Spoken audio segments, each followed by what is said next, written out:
Greetings, mortals. I am Natas, the ruler of the underworld, and the end of the week is here, so it's time to start talking about some manga. So, anyways, we'll start this off with 2 chapters of Shadow's House because for some reason chapters 195 and 196 all both came out in the same week, which I gather some of these lesser known publisher, lesser known series are gonna have more weird chapter releases. Like sometimes there would be like a chapter a month, but then other times there's gonna be like a delay until like another chapter comes up. So there's like a bit of a gap between Ross and the officials, but it's weird when they come out in the chapters that came out. A bit of the Ross come out almost the same week. Like, was one chapter just really hard to translate and the other one very easy, or was it like the chapter was people thought they released the chapter, while in reality they didn't? So they just had to like realize that a bit later, and then right before the next chapter was finished, so they got like a bit more closer together. Well, it doesn't really matter because we still have 2 chapters to discuss, and oh boy, do we have a lot of these things to discuss. Honestly, I would have kind of felt like I should have kept it to the next chapter as well, but whatever, we'll talk about it too. There's the 2 that come in there because we have more than enough to talk about it for this week. So yeah, anyways, chapter 195 titled New Teams. As we start this chapter off with Kate in her Starbearer's room as she's looking for gloves that the Starbearers wear. Kind of surprised we're starting off with this because, the last chapter ended up with Joseph with the briefcase, so Kate realizing that he has her briefcase. So it's kind of weird she's not react to it, but maybe like it's like a thing where she can't really do anything. And there's a higher chance that she would be safe if she does nothing, because she doesn't know the app would explain the whole plan, or what the situation as he views it. So it's kind of one of those, like, everyone's in a bad place. It's like one of those things where action or inaction, both are going to be kind of negative and in how to do it. So, yeah, everyone's kind of in a bad state as it is. So, we just saw this chapter off in Kate's room looking for gloves as Emilico brings them to her, and she reveals that she actually made holes in the gloves, so Kate's suit powers would be able to come normally. Well, the ones from hands anyways, because I don't believe her mainstay are the bird like feathers that she makes. So it's kind of a weird thing that's not an issue, but her hands aren't the issue. Like maybe the idea is like she makes suit to wings from her hands, but she made little holes on the Starbearer gloves so she could use her suit power. And he's planning on doing that to all the Starbearers, so all the Starbearers will be able to use their suit powers without issues. So yeah, that's interesting there. As Kate and Emilico go to a party room they have in the first floor in the children's wing, which I'm a bit surprised there's still a party, but this is kind of like a sort of this is kind of like the after party you could call it, where it's like there is still celebrations and things, but it's more like an important announcement. So let's do something to like but also something to like get people happier and give the cheery mood up, or keep the cheery mood up would be more accurate, because they're going to have announcements for the new teams. So there's like a lot of like shifting and changes and all that type of stuff. So yeah.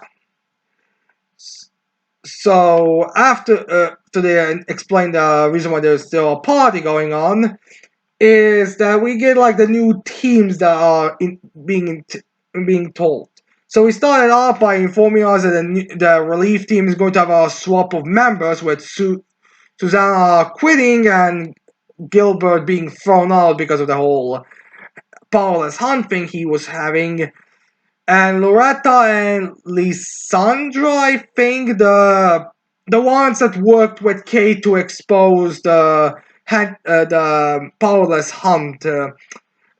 Those two joined the relief team, so they are now, and those two were captains of. Well, I think they were captain. I think one of them might have been a captain in a team. So yeah, they sort of swatch. So since they're now joining the relief team, there will be a members opening, and it's basically why there's also like a big shift in numbers, because usually you don't have like this big numbers of changing of teams. Even we see a lot of them teams, but we don't really have like huge changes. But this time we do get like, a bit of an explanation, which I'm not surprised. Loretta and Sandra, I believe, joined the relief team, since we literally have the two replace the relief team members doing the battle with John and Gilbert. So yeah, those two are. So yeah, I'm not surprised by them being a part of it. Although, funny enough, the other guy on the team is kind of like look at them, be like, "All right, this was like a quick little necessary swap. It was literally just because we can't leave the place unintended. How did we actually end up foreshadowing this change in teams?" But I don't think Lissandra and Loretta are gonna make big changes. It's just kind of like a explanation. I guess it's like, I mean, like it's a weird thing. Like they kind of were not background, but inside they became kind of like the mainstays. But regardless, the two of them are now a part of the relief team. Then we get to Team One, who, if you remember, was turned into the disciplinary team that Kate valued the idea of the team, so they completely changed that group. So they need to start a completely new Team One, and this time they chose Ricky to be the leader because he proved himself. Like he might have been like an emergency swap, which I don't think Kate ever revealed to anyone or was stated, but Kate probably explained it was like, because Ricky was more of an emergency situation, because I immediately got called to the Star Bearer, to the Adults Wing, I just decided to put Ricky in charge, and thankfully it proved to be a wise decision, so I'll reward him by putting him as a team leader, because again, like it's pretty much because the hierarchy in Chosen Wing basically goes the Star Bearers, with one being in charge and the other behind them. Then you have I want to say the teams, the three teams that they have, and then the team leaders they have for the rest of the numbered group. So I mean, I don't know, it was because the higher kind of goes like that. I imagine the team leaders are the ones who were always kind of chosen to be the Star Bearers. I mean, at least I'm assuming that. Like, granted, the only example of Star Bearer team that I think we have that was, well, the only examples are one team where was the greatest generation, and Barbara's group, but Barbara's group was kind of was a completely changed Star Bearer group to what it used to be. So it's kind of difficult to say, but I imagine the team leaders were usually the ones promoted if the team member did not have like their own, if the team members did not graduate in pairs of four. But regardless, that's the reason why Patrick is in there. Ricky is now in charge of Team One, and he's a bit denial, but everyone kind of supports. It's like one of those things, like, dude, you did a great job. You may feel guilty about not being able to save Margareta from dying, but you did a great job in that situation. So yeah, Ricky being in charge is good. Good. Now, as for the team members, because the entire team was swapped out, were now changed into the ones they add were the two newbies from the newcomers, the two who we focused on for the last arc, as well as Gilbert, who apologizes for what he's done and says that he'll redo his character in a for the for all of his sins. Like, he'll just start over. So yeah, Eric is now in charge of that team, which is kind of funny since it seems like to be implied they're gonna go with a thing where Gilbert is gonna be the junior to all of them, even though he's the oldest one. I think he's like, I don't know if he was stated to be as old or the same age or same group. I don't think he was the same group as Barbara and Mary Rose, or if he was on that team beforehand, but he was like one of the older members. I think it was just there. Like, I think in terms of seniority, I think it goes it goes Barbara and Mary Rose, I guess, and then Gilbert, and then maybe and then the rest. Again, it's been a while since I've seen like the hierarchy. I think that there are multiple pages and extra material which kind of show us the pairs that the people who graduated together and who won, but I cannot remember them on top of my head right now. But yeah, Gilbert is there, and Drake is now in charge of that team. Again, kind of showing how highly does Kate value Ricky. Then we have Team 2, which is where Susanna is gonna be the team leader of, which Susanna is also a bit against it. Again, because she feels guilty and all that. But Kate again values her. Susanna is good at instructions, as well as she is, very good, morally good character. So Kate values that as well. So she put in charge of Team 2. Which I'm guessing is because I think Loretta and Lusandra were also some team 2, so no, and Margetta I think was also above this team, so team 2 is also a completely disbanded team, so now they have to redo the team completely.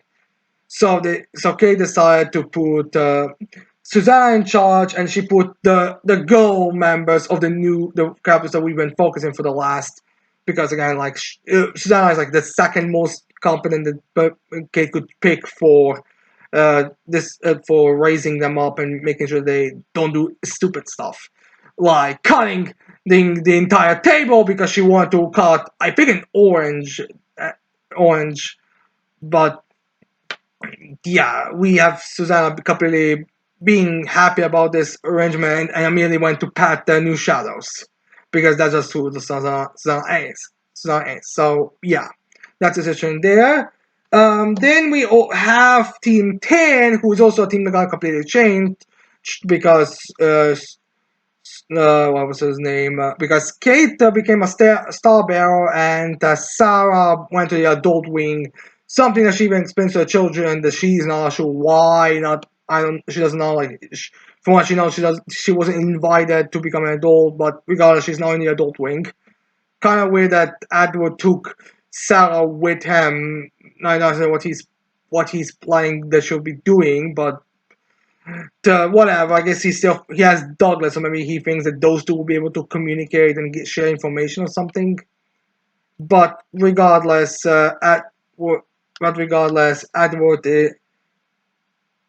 regardless, Team 10 has a few less members, and Kay decides to put Benjamin in charge of Team 10, which is a surprise to Benjamin because Team 10 is a girls' team, so why is he being put in charge of it?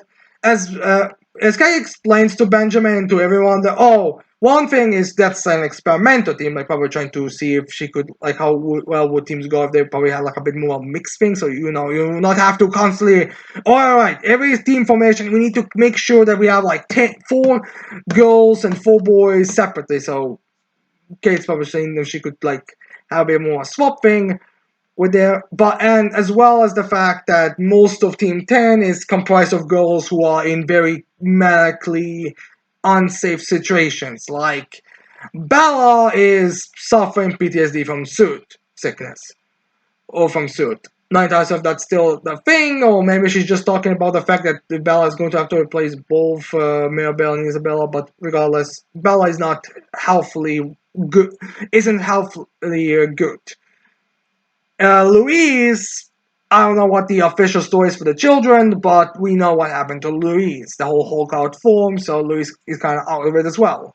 We've also explained this one that Kate did not reveal that Louise was invited, so just not to keep things weird with her. I do have to wonder what she's gonna do if there's gonna be a surprising inspection, but maybe she doesn't think there are gonna be any because they didn't really bear fruit for the adults.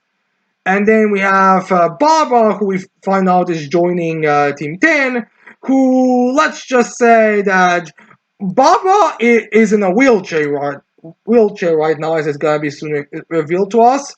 And Bobby may have lost an eye or really severely damaged her right side of her face, if not something worse.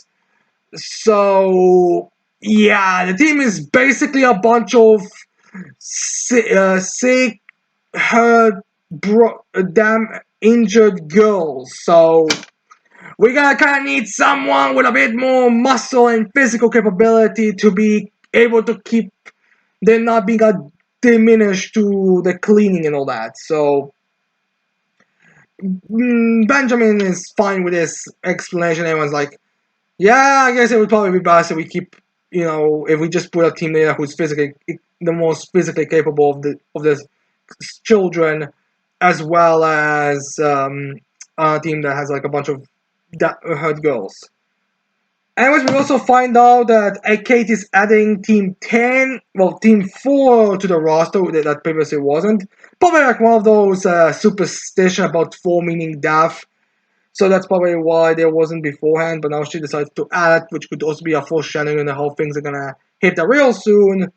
But regardless, the one that's being put in charge of that team is a girl that we have seen a few times. I think she first appeared during the whole Vine incident, but I guess she was a bit more of a mainstay. Maybe I just missed them out. She has a very striking purple dress, so I think I would have remembered a girl with a purple dress. But regardless, that team is like just offshoot mentionings, not done. So if she's going to, how much of a participation she's going to have.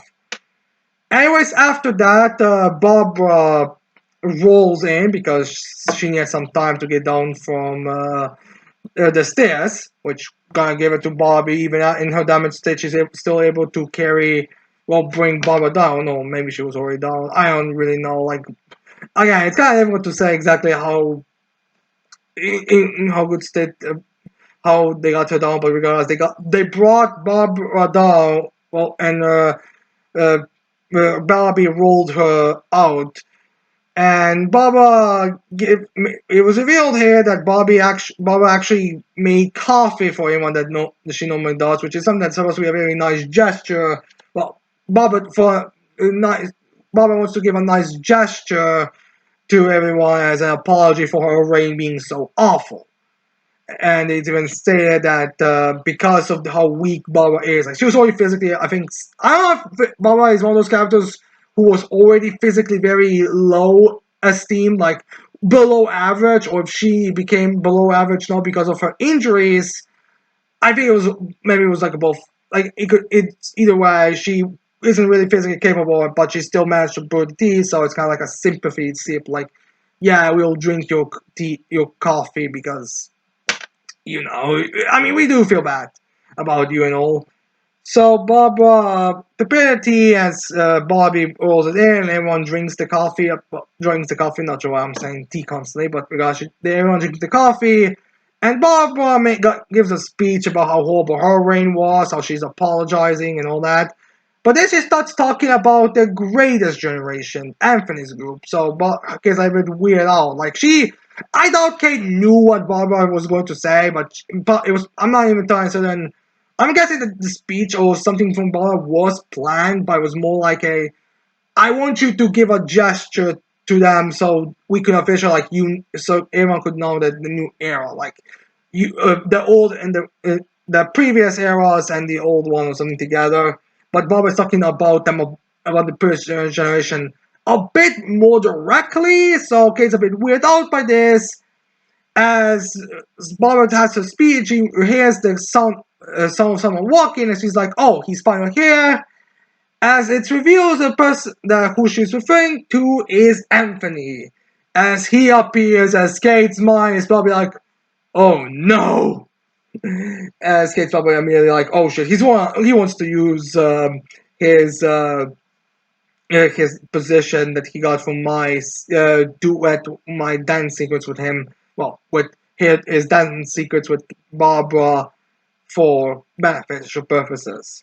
But yeah, anyways, then we have Shadow House chapter 196 titled Master Christopher. Ah, my god, this is already a negative chapter.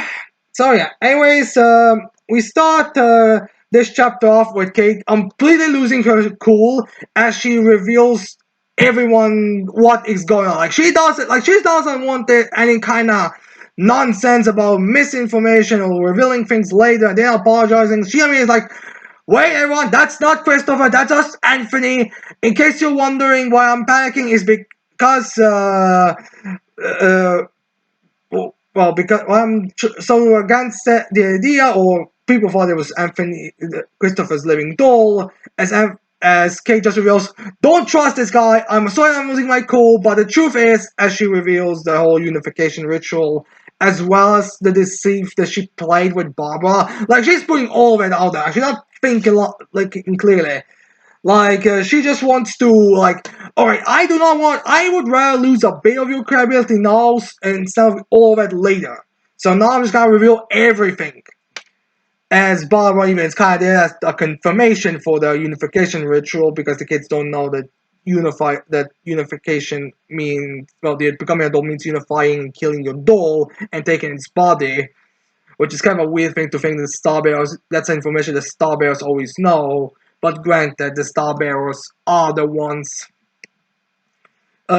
who get graduated there, so it's kind of actually not a thing, but it's kind of a weird thing that Anthony doesn't know that. Actually, wait, is that actually? I'm thinking about. Was that something that only Barbara knew? Barbara knew, or was someone else? Like, because Barbara is the one. Like, just in case you're wondering, Barbara does point out saying this was not supposed to be said about the unification. Like, she even says, like, know your place, Kate. You're not supposed to. Star Bearers aren't supposed to reveal that secret. Yet I don't think Star Bearers knew that secret. I mean, maybe it's like said nicer, so the Star Bearers will not be against it. But I don't like. I think Anthony knew about the unification, or the very least, maybe there was like a thought it was gonna be like the same conscious applying one to one body. I don't know. It's kind of a weird thing now, but maybe it was like revealed to Barbara how the unification ritual works a bit better, and Bobby wasn't really against it because, and then thought that Christopher. I mean, Anthony. She wasn't as close to Anthony as to Christopher, so she maybe thought like they could be what she could be with Christopher, and that's all that only thing Bob could thought about. But regardless, Anthony, unfortunately to Kate's dismay, has a bit of a different plot here. Like he doesn't like him all playing the shtick of being Christopher, just having Anthony's face or whatever that was pretending to be Christopher or something. Like that wasn't his plan because he tells him like a very nice way. I mean, deceitful nice way, kind of. Oh, wait. I am not trying to pretend to be Christopher here. I am Master Christopher's living doll, Anthony. And yes, everything Kate said is 100% the truth. In fact, you see, the reason why Master Christopher isn't alive anymore is because when the unification ritual happened, he couldn't bear it, so he would rather kill himself than let me die to get my body. It was a selfless act for the great grandfather's successor. So, yeah, Chris Anthony's plan, all the cake basically did by revealing everything was just making sure that everyone is aware that they're all on the same page, kind of here. And there's no, well, there is deception, but it's not on the same kind of type of deception that Kate had, because with characters like Kate who actually have brains in anime, you kind of need to like actually think of different strategies when it comes to stuff like this. Since Kate again is not an idiot, he's one of the smaller anime protagonists. If we're being totally honest, but regardless, now that he reveals that information about Christopher dead, Barbara's kind of in denial because like when she found Christopher's dad was from Edward of all scumbags. And then she thought that he was alive, and I guess she didn't think that Kate was telling the truth when she said that she just faked Christopher being alive through her suit powers. But then Anthony pretty much confirms, oh yeah, every case that was true. It was true. Well, he doesn't confirm the pretending to be Christopher Paul, but he does confirm the whole unification ritual and that he is the living doll. So Christopher tells that to everyone and also tells Barbara kind of a small whisper kind of sense, like something only you can hear if you're like right next to them, as he tells him, you are no longer needed. And he goes back to explanation as the kids are kind of reacting to all this information, kind of like processing everything that's happening. As Baba's like I don't know if she's screaming or just speaking her normal voice, or if she's just kind of like shaking or something. But she's like trying to be in denial, like don't believe the living doll. The living dolls are tools, because she's heard about that because she thought Christopher's alive, and that was like the one reason why she was doing everything for, and now she finds out even that is false. Because honestly, Barbara's life right now is basically just suffering, like it's misery porn if we are being totally honest. Because like literally nothing that Barbara has or has good in her life is remaining. Like all of her friends have abandoned. Well, all of her fans from when she was before she became a star bearer have abandoned her, have abandoned her or died, and now she had to reign uh, in a horrible reign in the worst possible way. So her legacy as the star bearer is just gonna be looked down upon as like one of the worst star bearers in history. Almost like if we're being honest with ourselves, and only to get, and then she had to get injured. Her injury gets. Her face, her doll Barbie getting hurt because of her own actions twice, and now her chances of becoming a doll are basically impossible.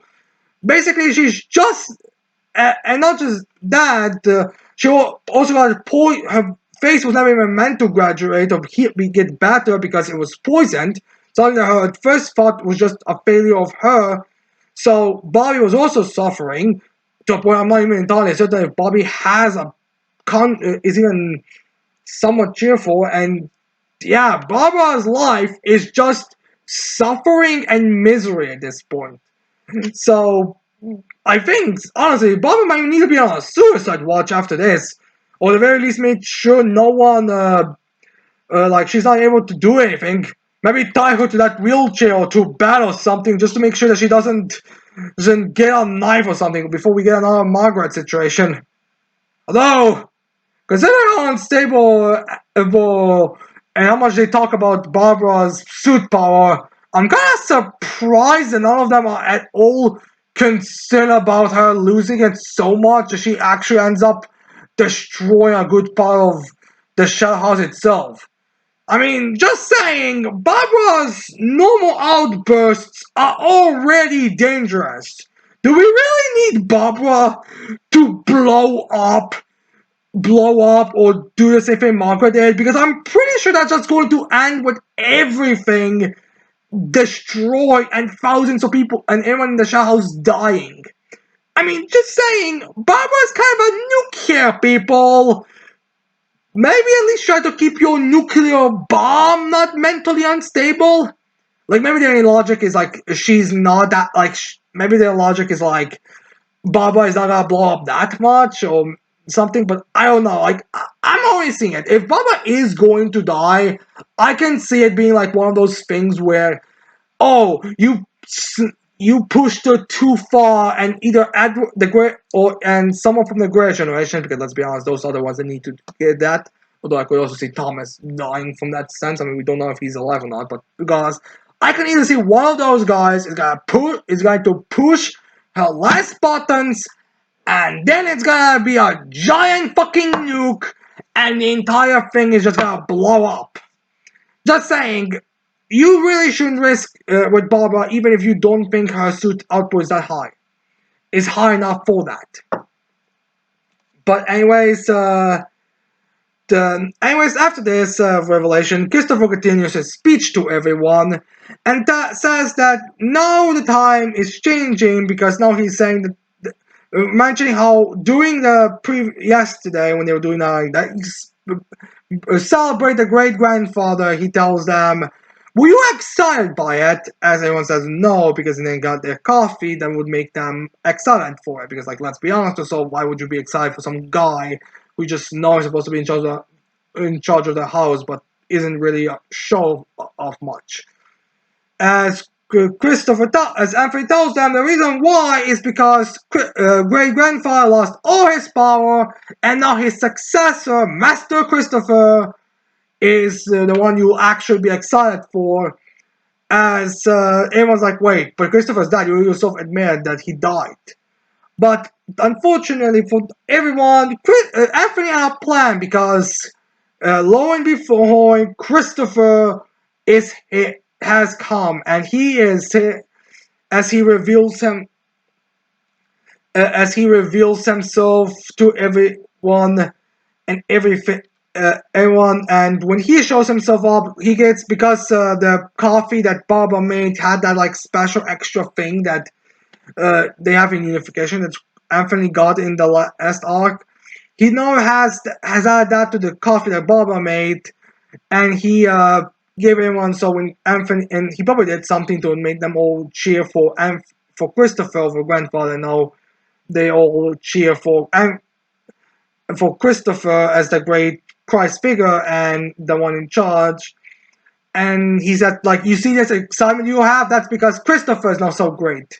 And not just the fact that they are being drugged by suit-powered coffee that makes them all just worship one individual. And now I know Christopher is the one that has that praise him, his lordship mentality. So, yeah, and then Kate realizes how Anthony has played them all. As we end the chapter off on character and children having like their yes, yes, yes mentality, as they have like their eyes, pupils completely covered in black, as they have tears of happiness coming out of their faces, although it could just be tears of pain, honestly. As we see all of them there, like we see some of the recognizable faces. We see Barbara as well having that, but I think we only have a close up of her left eye, so I mean, I'm assuming that she's still being affected by it. And we see some of the children, the Shadow Master, also being like, that whole the two are going to start emulating Charles' behaviors kind of thing kicking in. So we have the children, the rest of the children being excited for it, but Barbara or Kay don't seem to be excited for it at all. Not entirely certain if Douglas's team is present, so they may not be affected by it. Lou and Luis also are not. And while everyone else is very praising it, I don't think John would be affected and Ricky because they kind of know not to trust them. So maybe they will not be affected because I mean we know characters are not affected the same way. I mean, well, actually, now I think about it, probably couldn't be affected by it even if she wanted to. But I think Barbara is affected either. So I think like Ricky, John, Barbara, and I think Douglas's team could still be on their right minds. Not so that Louise is going to play a role, but regardless, most of the children are now very much praying to Christopher as the religious figure, which things are going from bad to worse. And if the Ross for the next chapter, I think to consider, things are not going to look good.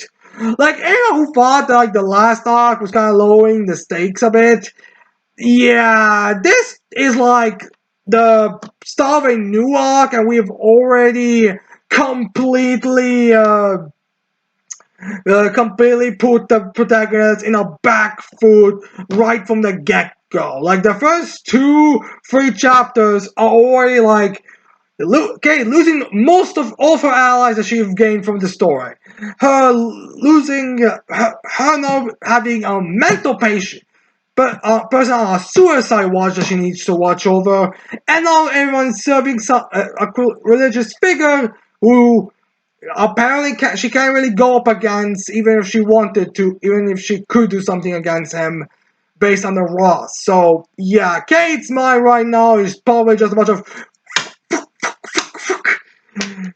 it might kind of makes me wonder what kind of move the adults are going to do, because remember, we don't actually know Edwards or the third floor's residents next moved on the whole thing, so things could get even worse now. But yeah, anyways, with Shadow House depression out of the way, let's get into This Time for Torture Princess, chapter 233, titled Torture 233, which isn't actual torture this time. As we have Momo-chan's being the one who's torturing Princess today, as we have Sakura there as her assistant. As first we start the day off with with Princess congratulating Momo-chan about the graduation, she gives her like a free torture ticket, which you can tell that even the like this is just like a running gag, and no one is taking the torture seriously anymore because she's literally giving her tickets to a torturers, just so they'll be able to get us easy secret alpha. Like there is no more any pretending or deception at this point. So yeah, anyways, we find out that today's torture by Momo-chan is gonna be dry ice, and she's gonna do some unique tricks with it.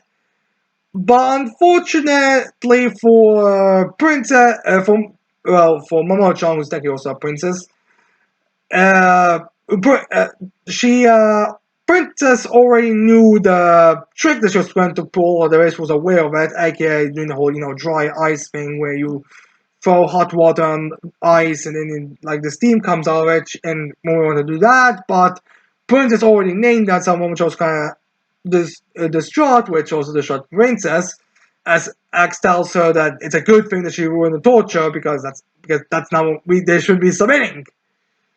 But thankfully, Sakura, being the good assistant that she is, informs the princess.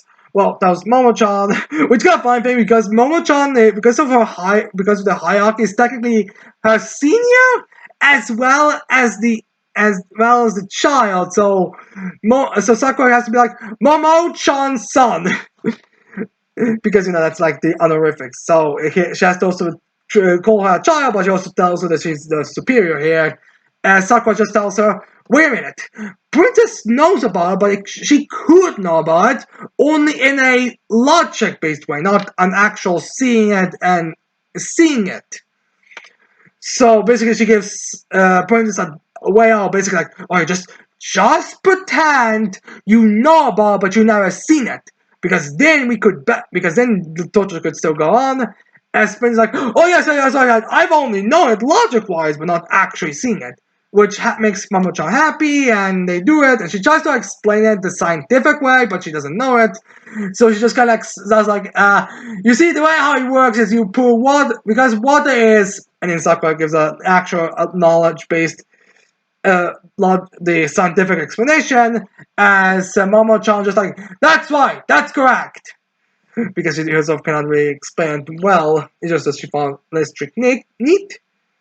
And they do the whole trick, and it works. The princess obviously submits because again, to Momo-chan, like Momo-chan just needs to come to her and be like, "Hey, princess, can you give me a secret?" And princess would immediately give a secret. Like, just look at the way how she acted when torture was turned to a child. Like she instinctually gave the secret away. Like she couldn't even like process what she was doing. Yeah, so she was giving the secret away, and yeah, the princess gave the secret away, but we don't know what the secret is because, let's be honest, no one really pays attention anymore what the secrets are. I mean, the princess doesn't seem to have any idea about what secrets she could give. Oh, the guy's starting to wonder if it's gonna be like a joke where she can't actually think of a secret anymore, so they have to start making stuff up. But regardless, we'll see, and that's probably gonna be like an and final arc situation going on there. But regardless, now that the torture is out of the way, it's time for some ice cream as we find out about where the whole inspiration came, and that was because during the break, the students had like a little science meeting thing as Mocha got there, she found a need, and she was wondering if she would learn more in school. And Sprint just says, yes, you will learn more in school, as we get like a sweet little ending to it, because Mama-chan and the entire demon family is very wholesome. Even though, oh, the teenagers are gonna be so interesting when they come. But yeah, anyways, now with 100, and now with this time for touch out of the way, it's time to talk about 100 girlfriends who really, really, really love you. Chapter 187, titled Rento's Family's World of Unknown Fairy Tales. Finally, I think there are a few fairy tales in this one that people actually aren't gonna catch, or they're also gonna catch only if they're in Japanese. But anyways, we started chapter off with Rento introducing Zetsu Zetsuburo Zatsubara, the new girlfriend to everyone. As we find out in this chapter where she falls in, because it's kind of like a thing, because we don't really know where some of these student girlfriends fall, because they should technically know each other. Like, the group is big enough to a point they should be recognized. Makes it kind of wonder if when a girlfriend that's not in a class is that any of the already current girlfriends are in, is gonna be instead recognized by a teacher, like Momo, like if a second year who's uh, also not with Mimi or Asu, if she's gonna be recognized by Momoha.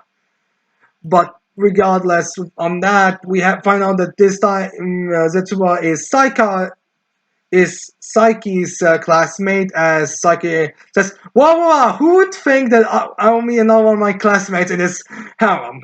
Which, terrific. It's like you should have probably kind of guessed that you will meet them. Kurumi and Momiji, half, five of the girls in Rento's year. For God's sake, you have two teachers in the harem. Two teachers, for crying out woman, two! If you should expect this one, at least one of your classmates to be in this harem. And someone has like a little joke about how, well, Saka's class really has some talented entertainers in that class, because Saka is an idol and Zetsu is an author of children's books, not just like a personal project. Saka, by all stands, seems to be an official artist for fairy tales. At least that's the impression I get. So yeah, that team is full of artistic people. Take that in whichever way you want to take it, honestly. So, yeah, we have that information, as we didn't have Shizuku meeting her, because, they were talking about the book last chapter, so they have to bring that book up. As we find out that Shizuku actually grew a bit from her experience with Rentaro family, because she only had like a shock of meeting the author, because she didn't think it was I think a while back where she met like an offer for her favorite book, but the offer that was there to sign stuff was like a very like punk ass guy, like the opposite of what she expected. So no, I mean Zetsuba, someone who has like this very kind of, let's be honest, so there's very much supposed to be a creepy face to Zetsuba, as well as like talks very much about despair, is kind of like a weird thing to have, but Shizuku has grown enough to a point that she's not gonna fade from the shock of seeing something like this. But anyways, with the introduction on the way, it's time talking about the real important thing.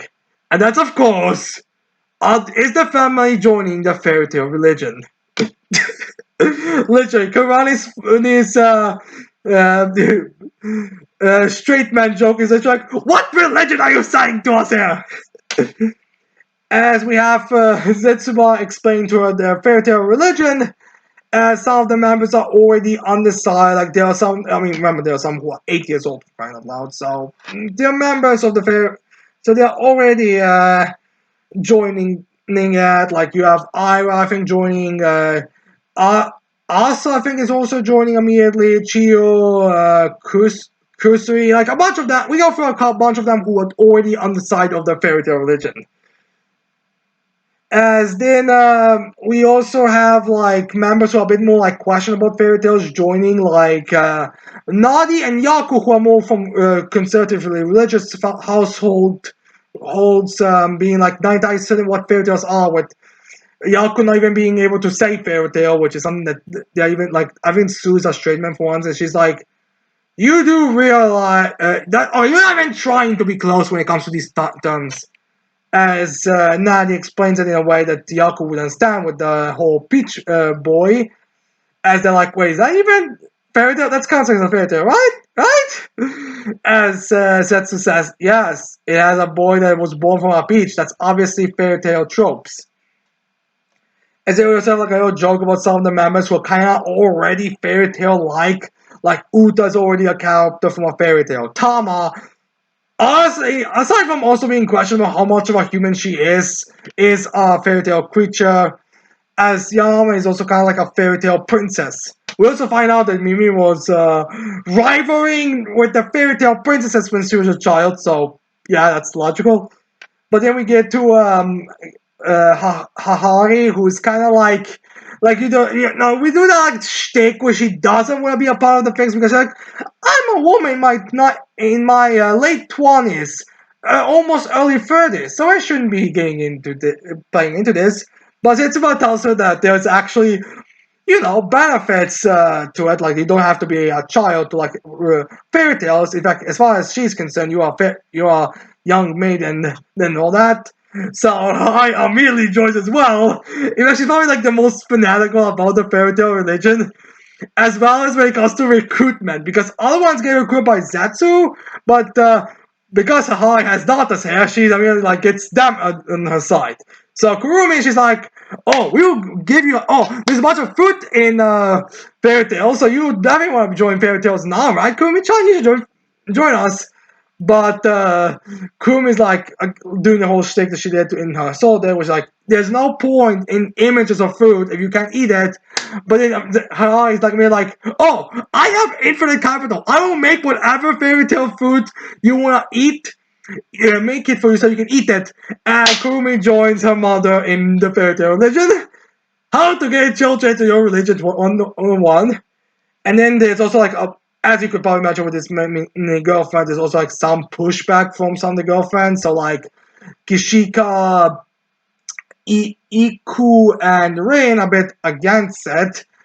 But Kishika is also a baby, so all mommy has to do is be like, oh, Kishika-chan, do you want mommy to read your bedtime story? And Kishika's already the, mommy, read me a story, probably sucking her thumb as we are at it. Or sucking her boobs, whichever one you want to say Kishika is sucking on right now. And Zetsuba goes to the Rin and Iku, who say why they don't wanna be into fairy tales. And the explanation really does kind of make me wonder if this girlfriend exists to kind of like dispute the whole the kind of mindset that all modern anime fans have towards certain stories or modern audiences. Where like they don't want stories with simple endings, or they like want like the way they basically criticize fairy tales is like, oh, you don't work for anything. We prefer hard work to what characters achieve. We want more gruesome things. We want more that stuff. And Rin basically explains to them that yeah, they were already there. Like there are horrific things that happen to them. Like there's trials they have to accomplish that are even worse than what the characters in gruesome mangas have it, which is a bit of a reference to Demon Slayer with Tanjiro, like referencing a Fairy Tail's trial that would make even that would a way harder thing that whatever Tanjiro had to do, and then like the whole wolf thing, the story about the Fairy Tail where the wolf eat a bunch of sheep. First, he decides disguised himself to look like his as the mother of a bunch of sheep. Like I'm forgetting what the Fairy Tail is called, but basically a bunch of sheep. Their mother is going away to work. The wolf disguises him as the mother, comes there, scares, tricks its sheep that he's there, then eats the sheep, except I think one, and then except one, and then the mother learns this, and then the mother like finds the wolf, opens the belly, the sheep come out, and then fills the wolf's belly with rocks, and then he goes drink into water, and he sinks down into the ocean. So it's kind of like that situation. So she referenced that fairy tale. As then we also have some of the other girlfriends like Nano and May who are kind of like immune towards it. I mean, we should have like a little thing with Karani, but Karani's thing is like, just give it some time and she'll already be a part of this. Just give her like just bring her to tears, because Karani's like very easy when it comes to that stuff. Like she plays off the more serious role, but she is very much very comic on that stuff.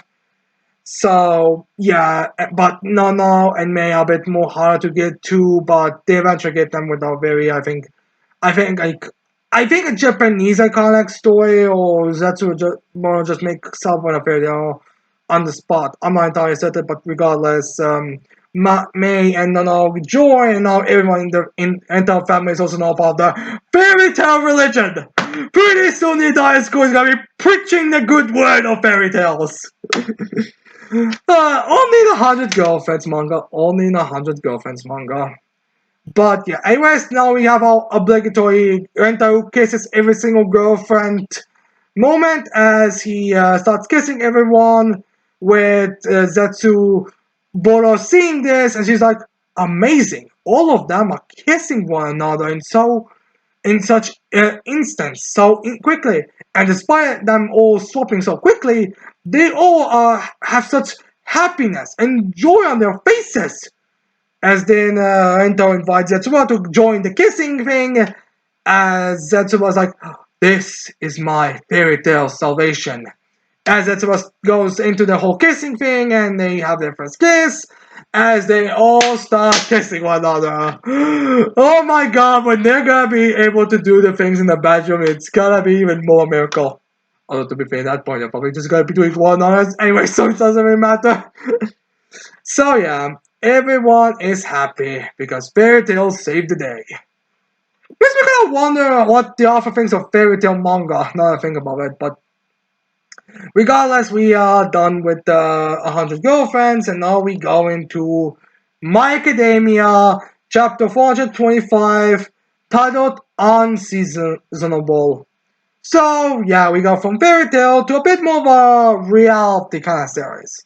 Well, technically a reality based series, but there's still very, things that are not really realistic. So we start this chapter off with graduation because remember the school year for Japanese for the students had to be pushed back because of the whole conflict and war. So third years are finally having their graduations, which is like one of those things where due to the different ways that the school year starts, it's not really understandable for us.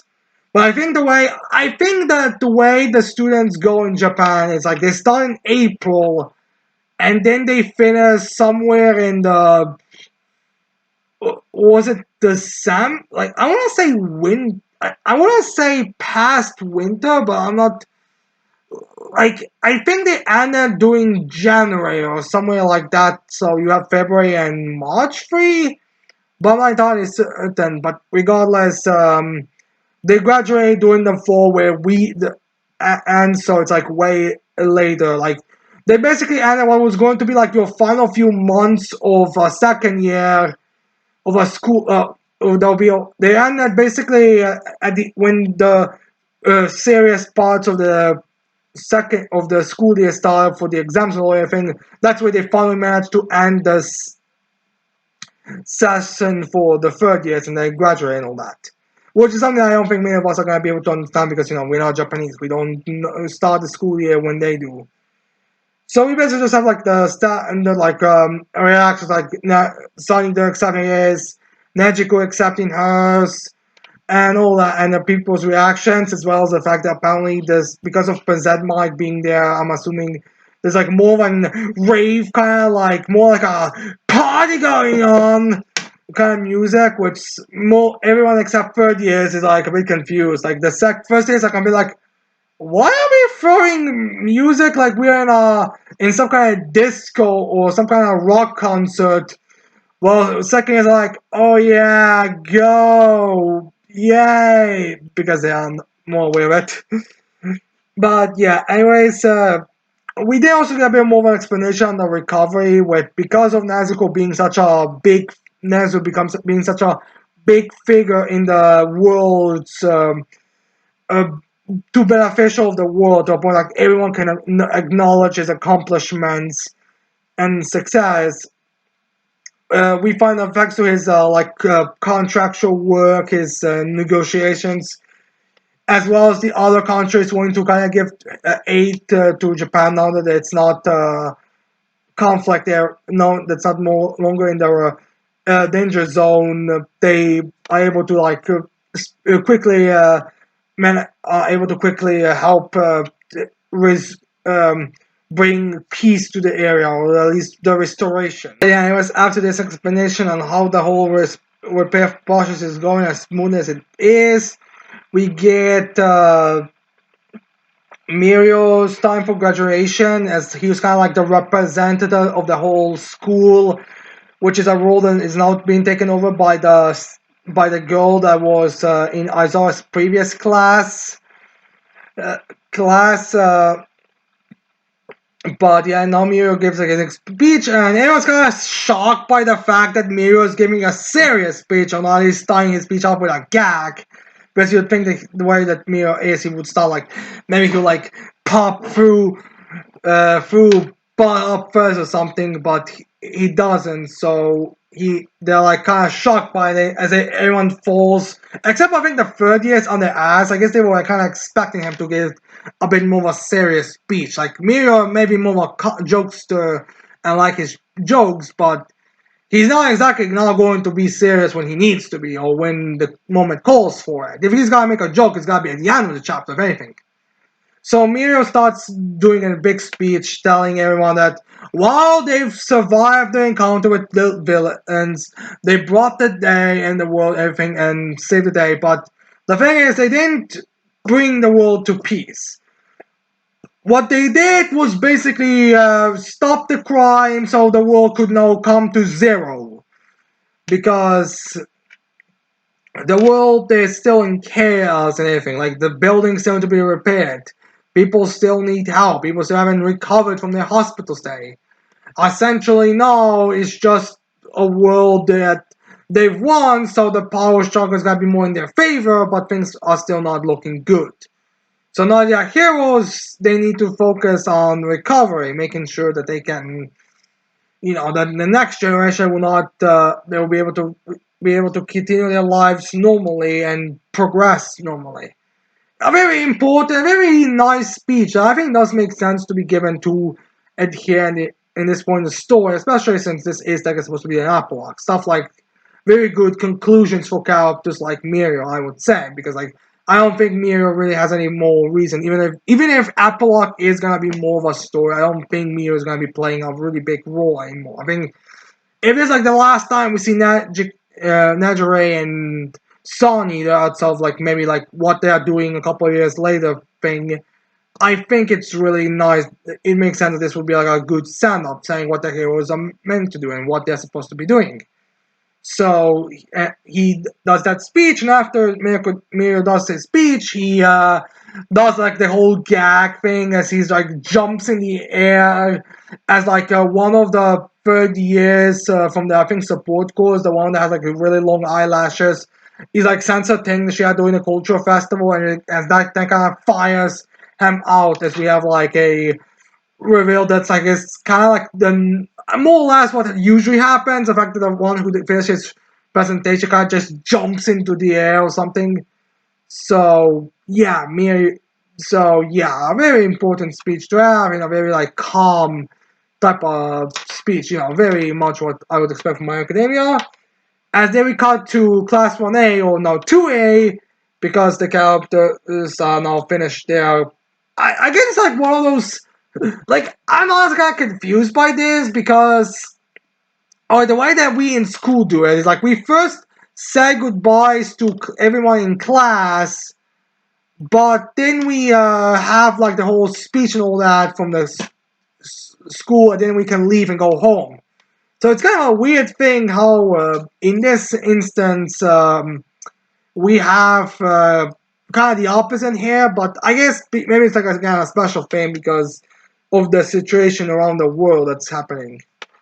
So we start this off with Aoyama appearing and telling everyone that he's leaving the school. While no one is against him staying as a student, continuing his school career, Aoyama says that he joined because of by oath because of All for One. So while he does want to be a hero and all that, he thinks it's best if he starts from the ground up, redos everything, so he can be a proper hero. Like he may be a bit older than the rest of this class that's gonna be in his year. Not sure if he's going to start from class 1A again, gonna stay in class 1A, or if he's gonna wait a couple of years and then going to go and then is going to like wait going to be the next one. So he's gonna be when everyone's gonna be in class 3A, he's gonna be in class 1A again. But regardless, Aoyama is now gonna redo his hero work from the ground up to become a for the proper being a proper hero. Which is something everyone's kinda like everyone's sad, but everyone understands why he has to do it. So he says adieu. And when after he does his adieu, we have Shinso coming there, and it's revealed that Shinso did his whole process that he had to go through, the whole long process to become into hero course, his story throughout the entire series, as he's gonna take over Ayama's spot, which is something I think we could have all kind of assumed that he was going to do. Like, it just makes sense that Shinsu's gonna join 1A, as well as the fact that, Ayama's gonna be leaving, and there was also a bit of a question about, is Daku gonna stay, which Daku is here, and Baku as well, but yeah, he is, there now. There now, as that kind of pisses Ayama off, because Shinsu coming, basically kind of took away all the, kind of the growth that's from him leaving, so he's kind of pissed. I'm like, hey, let's get along with Shinsu after you plan out my fareway, farewell celebration, as he starts throwing his lasers everywhere. I guess he's still able to use his quirk now, because because he thought that he was first not going to be able to. Well, he said he is so hurt that he's not sure if he will be able to use his quirk, but now he seems to be able to use it freely. Maybe it's like a thing where it's gonna take a long process before he'll be able to redo it. But regardless, he does his whole celebration, and then he kind of get a little gag, like, because he's throwing his lights off. He's makes Hakari's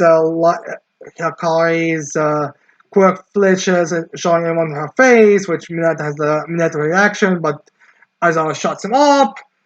As then we have Aizawa. Alright, now that we have dealt with Aoyama and Shinsu joining and all that, let's get to the important portion, as we have the girl that's the new representative for this UA showing up, and she says to everyone that while the fighting is done, there is a bit of a chaos period, or period of chaos, the one that's like in between those times that's not really recorded much.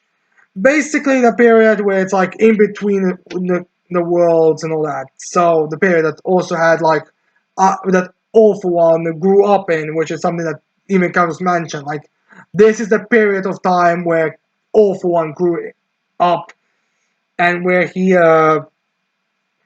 amassed all the power, and where as the V said it, the nature of wars is the power balance.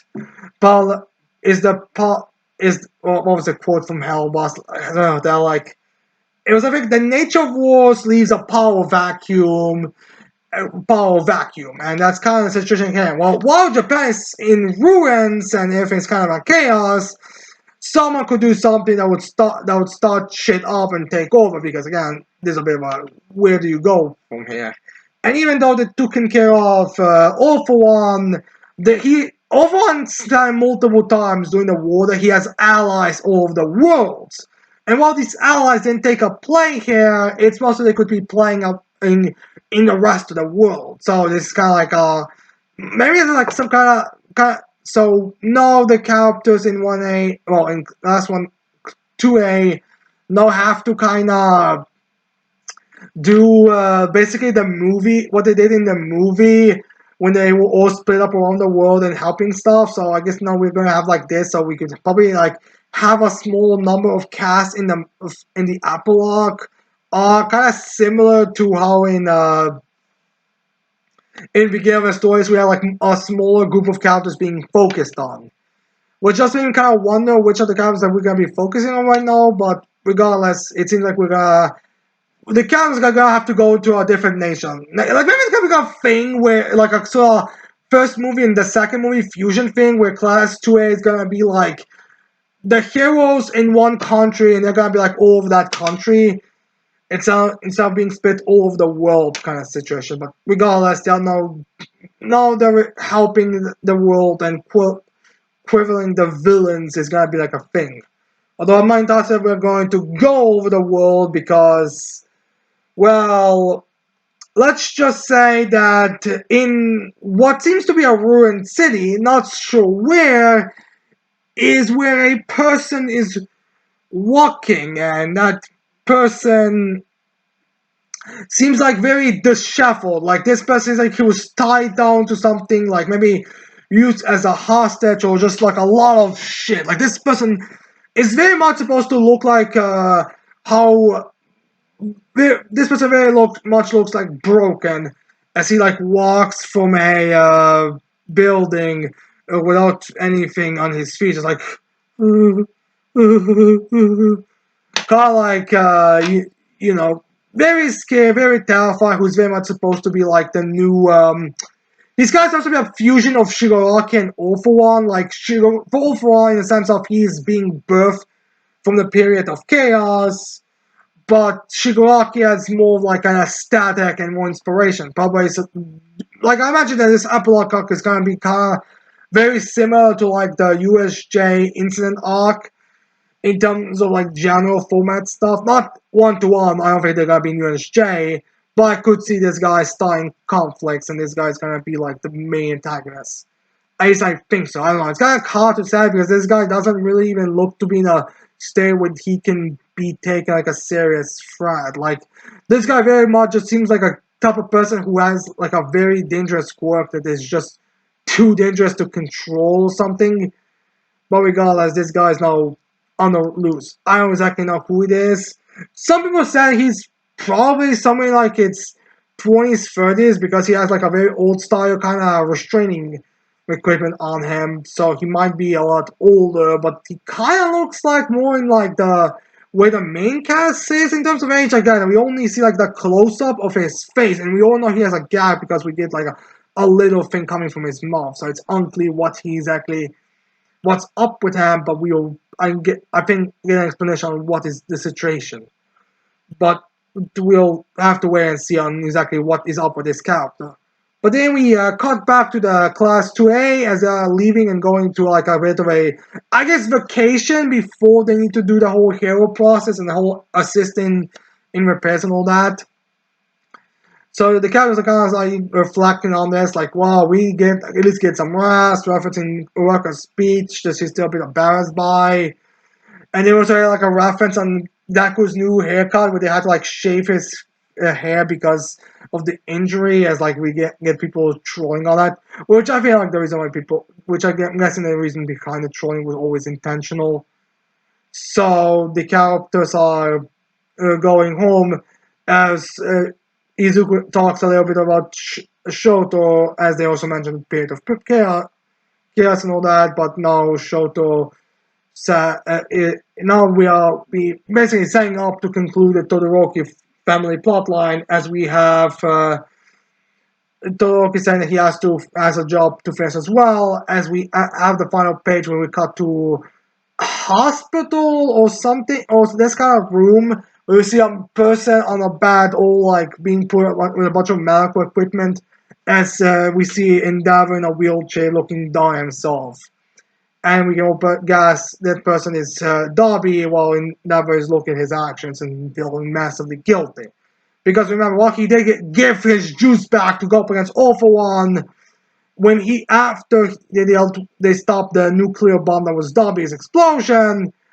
He was just apologizing and a mess on the floor, and I could see Endeavor being the same thing. No, I imagine that after her adrenaline came out of after All For One fell, Endeavor just became a sobbing mess.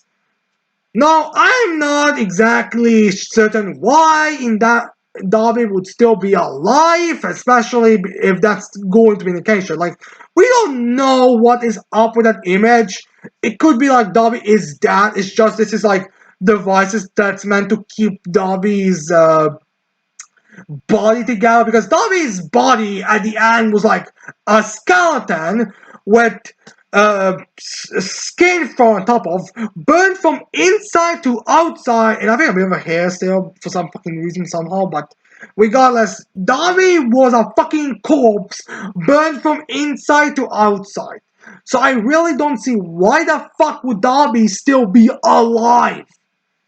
So I kind of doubt that Darby. So I kind of feel like if that is Darby there, and that's what Am is looking at. I feel like it should be just keeping Darby's body from dying, from getting destroyed for the proper burial. Like maybe Endeavor requested that Darby gets all Darby's body remains as it is and gets put buried. So when he gets, so it could be like, so you could have like Darby's, one of those things where you just double down your own punishment, your own grief, where it's like I'm going to watch his face as he gets buried, as he should spend the rest of their world uh, judging me for rightfully judging me for what I've done, my actions.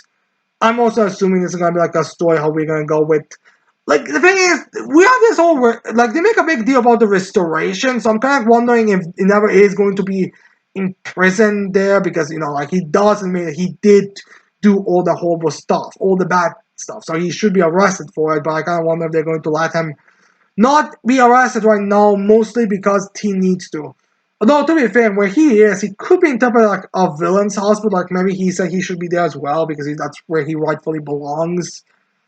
And that's where Davis corpse is because of, they have like separate hospitals for villains, but I don't know, really. We're gonna get an explanation of where the Endeavor storyline is going. I'm guessing right now we're gonna be focusing a couple of chapters on the Endeavor storyline to wrap it up completely.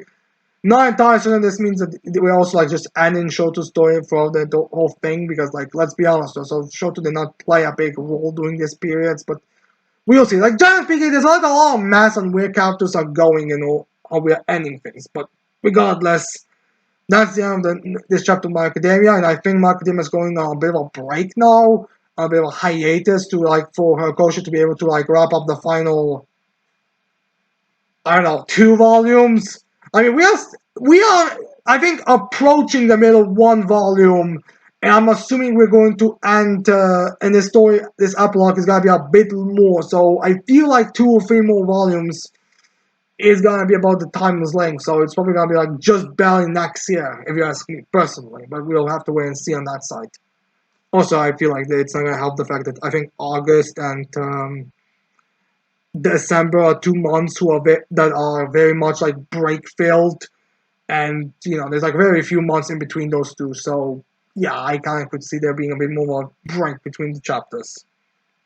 But anyways, enough talk about My Academia. Now it's talk for a bit more fantasy, aka Four Nights of the Apocalypse, chapter 140 to 25, 50, 25, titled The Return, which is, we see Percival and his platoon that closed their war before they, when, I think they closed their war before they left completely, or I think it's like they closed the war, when they were traveling to Lyoness. So, yeah, as a cover page, but then we pick up the chapter where we left off with Walden reacting. She's kind of analyzing this person. She's like, huh, green hair, you appear out of nowhere. Why are you naked? Who are you? You're related to these people? But Percival just tells Walden that he's Percival. And she's like a bit, like, I need some evidence if you really are Percival because all the report told me you died a long time ago. I think there's a translation issue with that one, but regardless, she tells that she needs a bit more evidence, which Percival immediately shows it to her because he heals everyone from Nazian's family, from the shots that she gave them, and they're a bit shocked by how well they were healed because she was shot through some of the major parts. As well, then it's like convinced this is indeed the Percival, the one that was supposed to have died. So yeah, as then we have Percival and Walden kind of going to a clash a bit. With Percival, like casually just blocks her strikes because we are going for stupid for the sake of the plot because we need because again we need to show off the character as they returned. Which I kind of get. I get that it's kind of iconic, but it kind of ruins some of a stake and immersion once you realize it. That's why I was kind of hoping Walden was going to just kind of create a chaos beast for Percival to solo, maybe like on a similar level as to like that beast that Rosebank created. But no, we're just going with Percival humiliating Waldane as if she wasn't already humiliated, beaten this arc. But whatever, just showing Percival off a bit. So Walden goes there and Percival was able to easily like caught her, but she only sends her helmet away. As first Percival kind of tells her, goes through her title and also exactly who she is, like name, title, and asks her, "Are you gonna stop now?" Because like again, like those fights are like one of those things. Like this is like the annoying part where we can see that where this is going, but in context for the characters, it's like how are they supposed to know there's such a big gap between them? Like they really have no way of knowing. So they're kind of stuck in a situation, and Waldane is now going to be used as a punching bag for person to show up. So she obviously is going to refuse because, again, that's kind of the point here. It's like the plot stupidity. So Percival just uses his powers as soon as she says that the whole, like the clutching the life out of that as he did on Cheon, where she does that on Waldane, which turns Waldane into like an old witch hack, like her teeth fall off, her eyes become sunken in, and she gets like a expanded face. It's like, what have you done? You killed my human half! And Percival's like, oh, you human half! Huh, I guess that explains why you're still alive, because I don't kill half of you. Which is an interesting thing they reference the human half, because, I mean, granted, we've only ever seen Percival using this power on humans, and honestly, the fact that he's able to now apparently do it so without even touching it, kind of feels too overpowered, if you get my drift. And again, this is put a bit of a discussion about, isn't it a little too on the heroes, a bit too overpowered, especially because like it's kind of comical how they are, which I do feel like we need to discuss. Like I do feel like anime community does have to have a bit of a discussion about how exactly these are being written. Now, some people will defend this by saying, "Oh, the Camelot is supposed to be carried by Arthur and the Chaos Power," but even that isn't really being carrying it. Because we've seen Lancelot completely humiliate Arthur in Arthur's debut. So even Chaos Power and Arthur have been humiliated by the Four Knights casually. And one, we are on the subject of humiliating it. It's just me or is Percival's personality a bit different here than it was beforehand?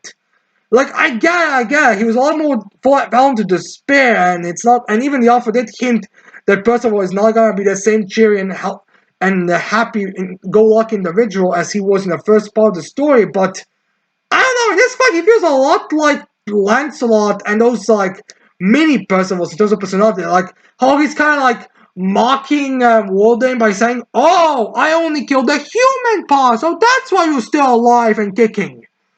So like it's kind of a weird personality shift if you ask me, because I never really took Percival as the type of guy who would be like oh, only half of you, I get it. Because previously, because I feel like Percival would be more like excited by the fact there's someone that apparently he can only kill half of. Which is also like spurred the question of what is Walden, because by the way this is explained, it feels like she shouldn't really be alive even what her other half is. Because like every other thing, because most creatures die, even if it takes the other half a lot longer, she should by all accounts die by other, like, I mean, demons, I think, do die by age. In goddesses as well, like all creatures, I think, die of age. It's just other beings, not being humans, die a lot slower. So what is keeping Wolden alive right now is kind of a question. Is it like some kind of dragon thing? Is it a new spirit creature? What is it exactly? But it doesn't really matter because Wolden, as she's kind of processing this, she kind of says, "Alright, this surprised me, but I can still beat you." Probably trying to keep with still some hype of Wolden up. So it's not like one of those, like, it's kind of similar to after the stab she got through she got struck by the spirit spear. she still managed to got up even though her arm was destroyed, and she almost killed King, but and then Nazian's near to like poison her and then send the spear again at her to gut her. So kind of a similar thing here. It's like, yes, Bertha was able to like take her life away, well, take half of her life away, but he wouldn't have. But he wouldn't have beat her, which I do hope is something that often Nakaba does state. Like, I hope that when this gets a volume, Nakaba states, yes, if Waldane and Percival had their fight normally here, she would have beaten Percival because otherwise there's no real point in saying that she will not be able to be beat, that he will not, Percival will be able to beat Waldane in a full-fledged fight because if he couldn't, then why would he? It's kind of like a similar thing when he has to kind of, I need to like slow down a bit on the power scaling here, so I could kind of see it being confirmed in the volume extras if Percival could have beaten Waldane or not. But anyways, the person says, "Oh yeah, I am not the one who's gonna beat you. I just need to humiliate you for my reintroduction to the story. But the one who's gonna be beating you is King." As she looks behind her and she sees that King has recovered in his full adult form as he sends the spear at her. As we find out, the reason why he recovered is because the way that the curse that Walden used on King required the life of Kilbegon. It was a life or death sacrifice kind of situation. So Percival just had some meaning Percival heal him, and that canceled the curse. And now Walden is gonna be struck down. Gonna be struck down by King's sacred spirit spear, which just sent Walden out.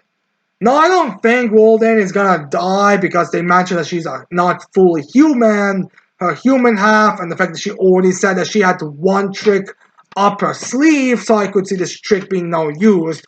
Maybe it's not gonna be shown to us, maybe it's gonna be like a thing where she, it's like, maybe Kilbegon runs away from this because he's in trouble, because like, after everything he's done, like, turning Meltra into a monster, and then sending him to attack his family, and then weakening King's form so he would be killed and all that. Like, I could definitely see like Kilbegon like running, and then we got like an ominous silhouette, like One Piece here, about what that form is or what she did, and then explain later. But right now, we don't know. I'm not entirely certain if this means like also I'm not entirely certain if Warden's gonna stay like an old hack for the rest of the story. If she's gonna regain her appearance similar to her like after the arc in Sisgolia. King Arthur fixed the King Arthur by removing the poisons from him, and he's gonna do something similar like reviving Waldane's human half, but I don't really know. But anyways, Waldane gets out of the fairy realm as everyone's kind of happy as Benacian's Hawks Percival, and yeah, that's the end of the chapter. It went about as much as we could have expected from our main character events to the story chapter, because again, like, we all, that's the thing about this chapter, where it's like, we kind of, like, we all thought whoever's gonna be a Percival's opponent was going to be humiliated. The question was it gonna be Waldane, or was it gonna be her creating some kind of new creature, and no, we went with Waldane, because that's just the way how the Nakaba wants to write the story, where every single person from Camelot getting beaten or humiliated. Well, at least every single human from Camelot, because actually not true. The Tekamans also got humiliated. Like, it's kind of odd how Nakaba just has like the most of the antagonist faction be people who he just wants to humiliate and beat it easily. When you really break it down, because like everyone who has been antagonist at this point, at least not like a Pelgon, is gonna find to think that Kilbegon got healed and may do something later in the story, although to be fair, he could have just get killed by Waldane in some other way. But someone like Teniak, who just got humiliated in the story, by captors and beaten over and over again, got her skull popped up by insects. It's just kind of a weird little the way how Nakaba writes some of his stuff. But regardless, that's the end of 4 nights for this week. As then we go to Fairy Tail 100 Years Quest, chapter 161, titled Flamingo Reunion. Flamingo Reunion? It's probably supposed to be Flame Mole Reunion or something like that. But regardless, we start this chapter off with let's call it Gray's group reacting to Raj, finding out he's a member of the Fire and Flame Guild and all that. As they notice a giant explosion to the side, like, that's the port, that's where Urza was. Quickly, we have to go there. As we also have Lucy kind of processing the information about them finding guild filled with fire users, which is kind of weird that Juvia is not apparently going to be playing any parts here, but who knows, maybe she's going to reappear here. Especially since we haven't said in this chapter that, Lucy remembers and wishes that she had Aquarius again. Because, she was a water mage, and water versus fire, water is usually going to be viewed as the superior one. So that's the reason why she referenced Aquarius here, which is, I'm guessing, set up for her return to the story, which Listen, I have no issue with Lucy getting Aquarius in a state where she gets it, where Brandish finds Aquarius' key and then briefly gives it to Lucy because Lucy can use Aquarius better than Brandish can. Like Brandish is more of a playmate for Aquarius than Aquarius' actual combat partner. So I could see something like that. I could even see it like Lucy technically getting it, but then giving Aquarius to Brandish as a offer of friendship situation. But I don't really know if I would want Lucy getting Aquarius back into a fullest. Even if it's a thing where Lucy just sporadically finds Aquarius' key here. Brandish went all over this continent searching for it and couldn't find it, but then just by sheer coincidence, where Aquarius' key is where Lucy went to take down the 5 dragon gods. And yeah, I would not be a really big fan of it, but we'll see how Aquarius comes back into the story and gets played out. I really don't think, I really hope that's not one of those things. I could even see it more as a character moment from Lucy because she doesn't really need Aquarius when you think about it from a companion standpoint. She has her guild. They constantly say they are friends. We always stay through with one another, and I feel like that could be a master. She doesn't need, she's fine just visit us, a situation come hang out with us. So, and I'm fine with meeting Aquarius in that sense. So I kind of hope we go that route with Aquarius, but I'm not entirely certain we're gonna go that route. I could kind of see Lucy getting everything kind of situation, but we have to wait and see how Aquarius comes back to play. But anyways, characters leave, and as soon as they leave, Raj regains consciousness. I guess he's a lot. Again, I kind of found Raj as an illusionist should probably have a bit more of a durability, because if once his illusions are fine out, he's probably gonna have to go more into a brawl situation. So it's kind of weird that Raj doesn't have any kind of brawling capabilities. But he did manage to regain consciousness from Gray's attack relatively quickly. But yeah, we're gonna have to wait and see what kind of role Raj is going to be playing now for the story, because he immediately regained consciousness. So I'm going to assume that he's still going to do something. Maybe he's gonna intervene in the battle between Urza and Rat later, because we do have the characters going there. So anyways, then we continue the fight between Urza and Rat, where there's a little bit of a clash between the two, with Urza going into her fairy armored form, the pink armor that she has. She goes into that little clash with Rat, and then Rat uses his flaming attack to completely destroy the ground, as well as Urza as it destroys Urza's armor or damages the armor. As Urza is like, "Oh damn it, you destroyed my strongest armor." As Red states, "We know this isn't your strongest armor. Because I know you're strongest when you're nude," aka her like the whole samurai like her armor that she wears, which is the one that it's usually given to Elsa when she like finishes her opponents. Like I think she usually has that one. It's like her I want to say main go to, but the one that she defeats everyone with into. And then we have Vete informing us that he has looked into Urza, like he knows the people she defeated. Even as Ignario says that he matches, which I'm not entirely certain why he matches those two, because those two aren't really that intimidating, intimidating or impressive. But regardless, he mentions those two, and Urza's like, "Oh, you really looked into me, I guess."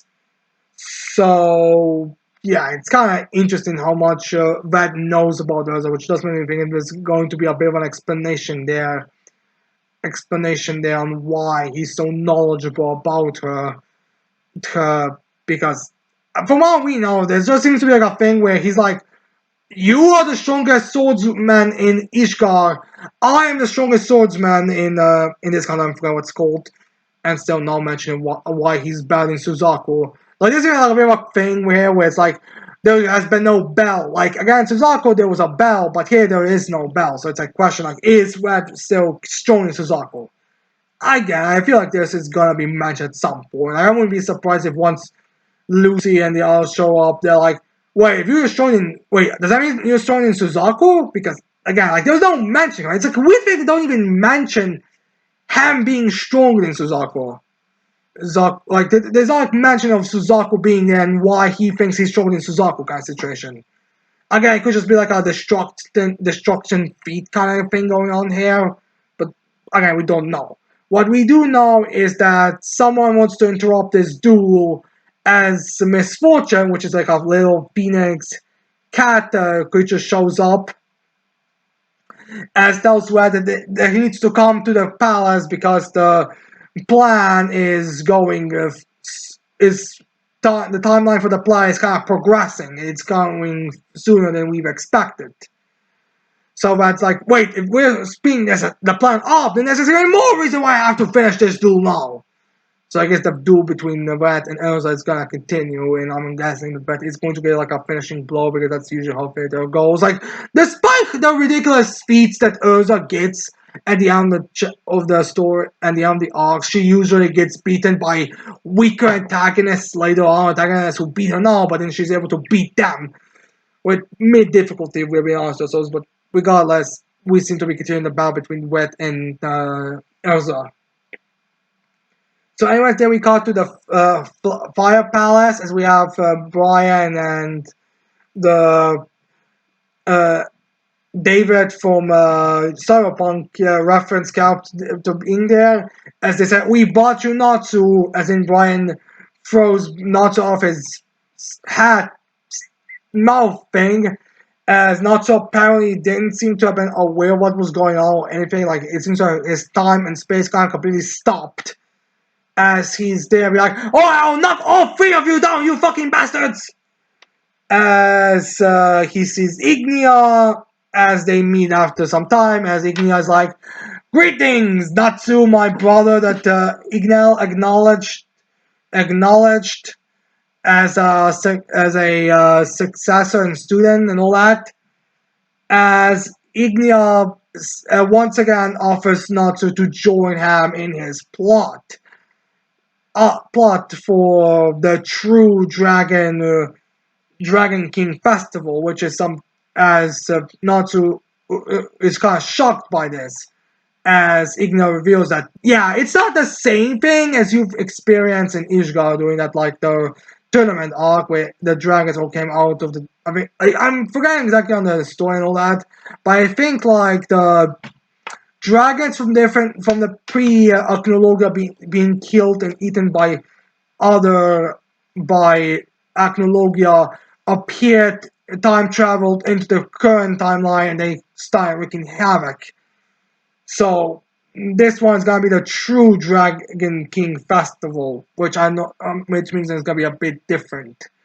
in the previous one, which makes me kind of wonder if this is supposed to hint that the fire mages from the Fire and Flame Guild are not exactly humanoids, or at the very least may not be full humans, or maybe be turned into dragons, because like it's a weird thing how Ignia wants to wipe out humanity, and he's very open about wiping out humanity, yet he seems to have humans a part of his guild, and by the looks of things, it doesn't seem like any of our members except Ignia are not aren't humans, so it's kind of a weird thing where he seems to have 6 humans working for him at least, although he might have more, I don't know, it's kind of like weird, like a thing, it's kind of a weird thing, but actually, no, but looking at the designs, it does kind of make one that is going to be like a reveal, like Ignia doing this like end of ritual when they burn everything down. It's going to be revealed that all of the Fire and Flame members are going to become dragons, because like when you look at the designs, there is a bit of a dragon kind of thing, or there is some inhuman traits appear. Like the Signario sisters seem to have like weird like tiaras that kind of could be taken like horns. The David looking guy seems to have his mouth covered, which could be mean that he has like a more dragon mouth underneath it. Raj is the most human looking one of them, but you could say that his invulnerability and not being knocked out by Gray could be akin to him having more like a hard body, like a dragon would. Brian has like mouths all over the place, but I'm not like so that's related to dragons.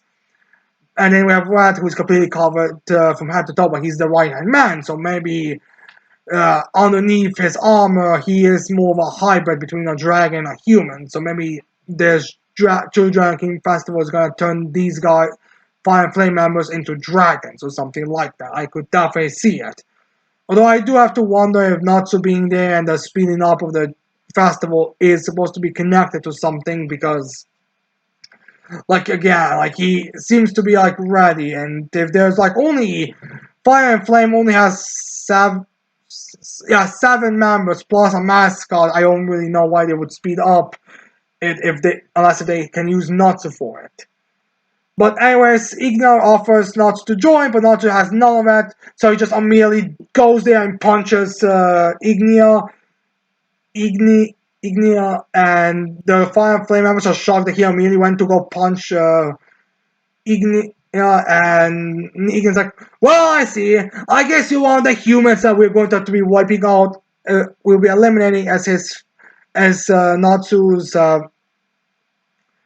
face is not completely stopped at Ignia's face. Like it's like it connected, it went through frontal, but it did literally nothing to Ignia. He's like still catching, like he's like this. I don't think it's like this, but it's like, join me, Natsu, let's burn the world, bring a True Dragon King Festival. Gets punched, like, well, I guess you're gonna be wiped out like the rest of the humans. So I'm guessing, are going to have a battle between Natsu and Ignia in the next chapter, or off-screen battle with Ignia just completely dominating Natsu. I don't know, we'll have to wait and see how this battle is gonna go between these two. So, yeah, that's the end of the chapter. Now we go into after Fairy Tail. We then have the penultimate chapter for this week for Chain Soldier, chapter 134, the God's Proposition. So luckily for us, we are going to see how the whole dialogue with Ren and Shinoku is gonna go. I was kind of wondering if we're going to have like a thing where we cut away from it and we get like all the important information later on. Like we have like a meeting with the captains this chapter, and Ren reveals what Shinoku said and what they think of this and their process. Like maybe we get like a flashback of it, but a bit. But for it seems like we're gonna have a full dialogue between the members.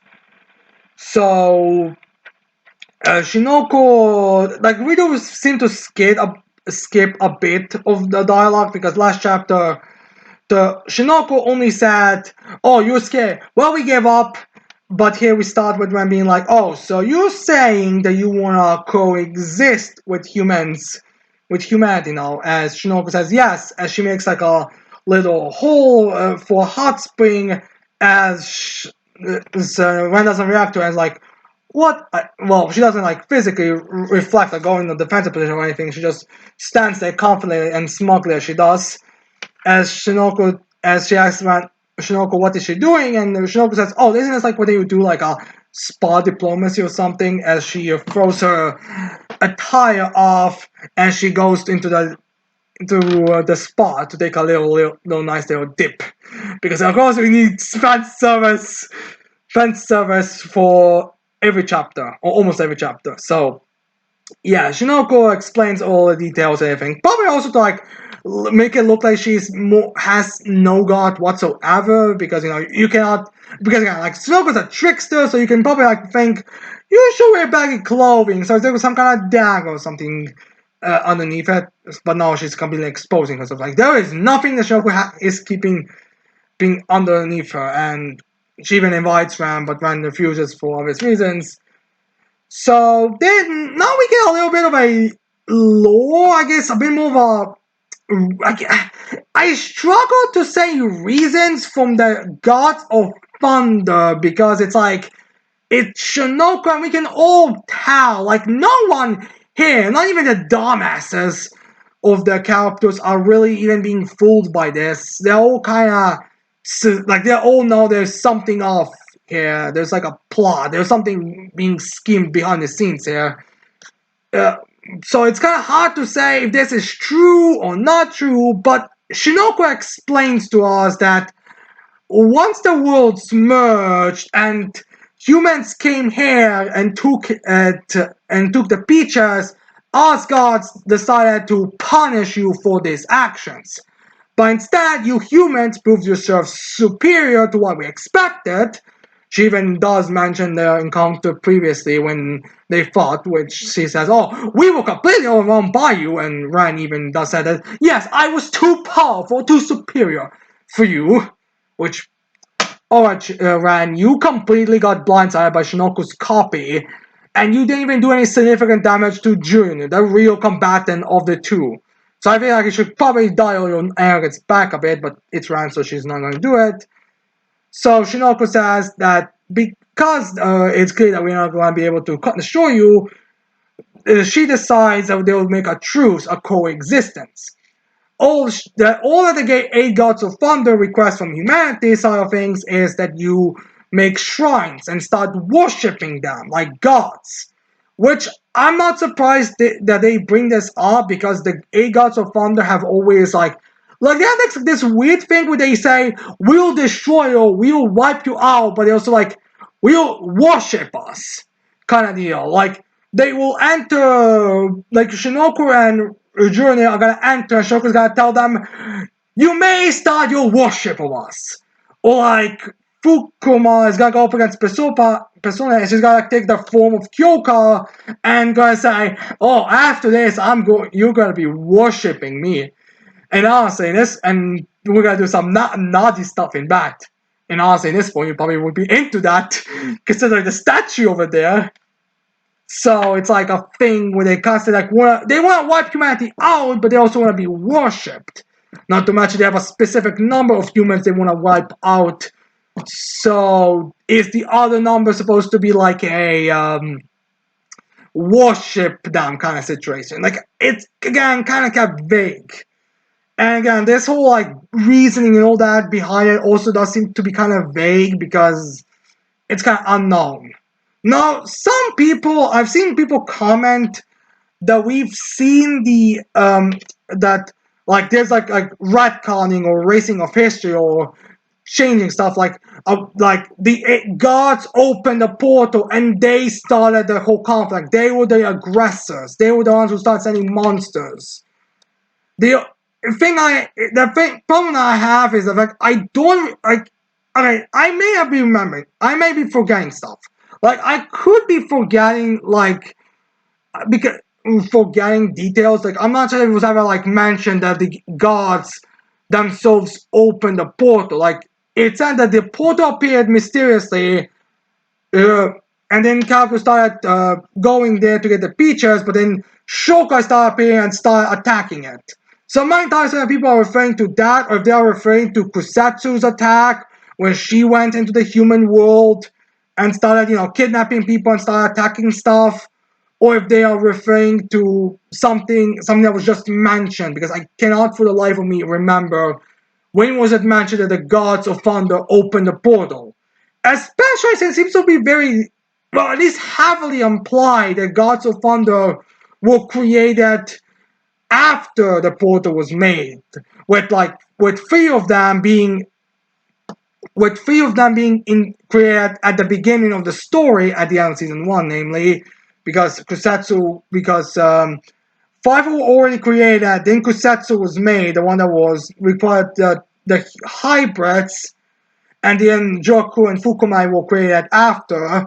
Granted, you could make a case that Joku was alive before Kusatsu, because the guy seems to be more like a development kind of guy, so you could make a case that he was just a human that was very intelligent, that just developed and experimented enough with Shokai and Meito and all that, so he would be able to become a god of thunder. In fact, he was the one who he was the one that threw up the proposition of having devotees become members of the eight gods of thunder. So it's a bit of a questionable state here. Like, where did the Gods of Thunder start? I mean, maybe they're referring to Taikyo, because again, it's kind of unknown. Like, it's not really said what again, it's kind of hard to say what exactly the eight Gods of Thunder were. So it's kind of hard to say, like, is Shinoku telling the truth here? Because, and one way you can take Shinoku's plot right now is like a regain the Gods of Thunder resources kind of situation. Or maybe like, because I don't think they have a way to get like Kusatsu, Ryan, and Fukume back, so it's kind of a weird thing. But regardless, that seems to be the thing. The thing going on now. Like, she explains that they want they want to punish humanity for coming to Meito and taking stuff from them, but because humanity proved it steal, basically, at least that's what they claim, which they have, but it's just kind of difficult thing. Like, the eight gods of thunder need to prove that they are intimidating antagonists, not Meito being competent protagonists. So we have to wait and see on that side. So Shinoku, but regardless, when I ask her, what do humans get from this? It kind of seems like there's no real reason why they should cooperate on this coexistence thing, and not just wipe you guys out. Especially since you're pretty much admitting that you are weaker than them. Like, I mean, again, this is BS. Like, you can tell it's like something that's being kept hidden. But this is the way the Shunko is making it sound. It's like, we can destroy you. You guys cannot defeat us. So why would we need this coexistence? But Shinoko explains to Ram, that she'll just grant them control of, like, she'll grant them Shokai for their groups to use. She'll give them free speech abilities to the deepest parts of Meito, so you will not have to send like small parties to gather in small plants. You'll be able to make them widespread, so there's gonna be no issue. She even mentions like how this is gonna benefit Japan because like military increase and all that, which is just gonna cause issues throughout the world, because when one superpower gets too much power, one nation gets too much power, it's gonna make other nations more antagonistic towards that nation, because you get too much of the benefits here. So I could see like another option. What the eight gods of thunder are gonna do is like use the history of humanity, is like not wanting to be too far behind the other nations against them by giving Japan everything, and then other nations are gonna wanna attack Japan, or making Japan the number one enemy of the world. So I could see something like that being what Shinoko is going for, as well as regaining her power, or the power of the eight gods of thunder, filling the missing seats, since they really couldn't fill any of them, and now they've lost even more. But it's kind of unclear on that, exactly how this is taken. And while Shinoko takes off the bat because she finished the initial conversation and is starting to dress herself, Ren hears that and she's like, this is obviously a trap. This is obviously there's something tricky. Like, I may be arrogant beyond belief, but even I can tell a trap is a trap. But it doesn't matter. I am too powerful for this. I am too great. I will destroy. Will just destroy every trap they set up for me, because I'm Ren and all that. Like, she goes the whole Gojo outwin scenario. So let's see if we get a repeat of Gojo's situation with Sukuna here, but we have to wait and see on that side. But anyways, she realizes that this does benefit her goals and all the world, like, and then, like, this is a very much like what Shinoko is proposing is very much a positive for her and the higher up. So yeah, they are very much in favor of this idea. And I imagine that Shinoko is going, the Ryan's also going to inform everyone of this. Now, as Shinoko finishes her dressing up, she then ends her conversation with Ran, and Ran asks her, "This is the real her, or just a body that she brought, or that's the real her, just a doppelganger because she fell for that trip again." I guess so at least Ran can like not directly, but she can at least acknowledge that she couldn't really deal with real that Shinoko's copies are a little bit above Ran's observation. So, but and Shoko does state, but it's not because of like mistrust or just deception, but more like I have my own safety. I have to worry about my own safety as well here. So so when Ran is like flexing her power a bit like she does like an energy pillar or something, Shinoko just I guess it's like pressure or something from it, or maybe Shinoko deactivates her doppel because doppel served its purpose. Because it seems like this doppelganger isn't just like a like just slime. This one seems to be like made from her hair. Like it looks like Shinoko caught her hair, and then that hair transformed into a different Shinoko, kind of like a Hydra situation, I guess you could say it. As she sent it there, and now that the meaning is gone, it disintegrates, it turns into slime, then into a snake, and then it like, loses its form as it becomes like a dead skin or something. So Shinoko leaves, and then Ran is like again very confident, and she thinks she can handle the whole situation. Like it doesn't matter what trap the Eight Gods of Thunder are proposing, they will be able to deal with it easily. So yeah, and I feel like they probably know themselves. No, I don't. No, we don't get out. I don't think Ren states that she thinks that the Eight Gods of Thunder are uh, Eight Gods of Thunder are like thinking that they believe they're gullible or not. But I could see it being a thing like she believes they're gullible enough to think that they fall for that. But I really don't think so. I think they probably again. I feel like everyone can kind of tell, even the dumbasses, even some of the idiots can tell that no one is gonna fall for this trap. They're like, this is an obvious trap for something. But regardless, Ran just informs everyone about this. Like we don't only get focused on the 7th division because they're the main characters about this, and they're gonna decide what to do in the next captain's meetings, which means the next chapter is probably going to be a captain's meeting chapter. At least that would be my guess. It seems very like it for it to be, and the 7th division has a very obvious reaction. Like they don't believe it, they don't trust it. Like this seems random. This is like pretty much everyone can tell this is like some kind of there's something phony about this, but they don't know. And honestly, the more surprising reaction would be the Gods of Thunder, because after we have the 7 Squad's reaction to this, we have the Gods of Thunder and some of Yuki's Hat's reaction to this.